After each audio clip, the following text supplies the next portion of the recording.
Истрагата по акцијата Детонатор откри дека државата била оштетена со над 10 милиони евра, проценуваат од Управата за јавни приходи. Во неа беа откриени и конфискувани околу 1000 покер автомати и електрични рулети, распоредени во разни делови на државата, кои главно работеле нелегално и чија вредност се изнесувала над милион евра. Најмногу автомати се откриени во Кочани, кои од 2006 до 2012 година биле активирани за неовластено приредување и игри на среќа.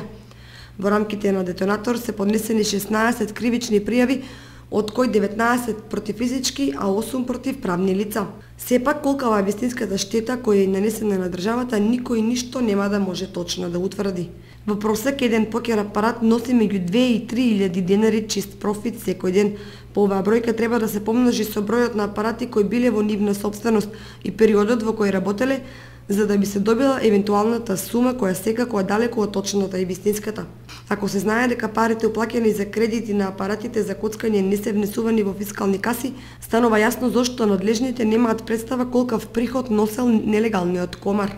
Акцијата Детонатор по неколкумесечна истрага финишираше на почетокот на април, кога и беа уапсени осомничените. Покрај затајувањето на данок, голем дел од осомничените ќе одговараат за редица тешки кривични дела како перење пари, злосторничко здружување, обиди за убиство и трговија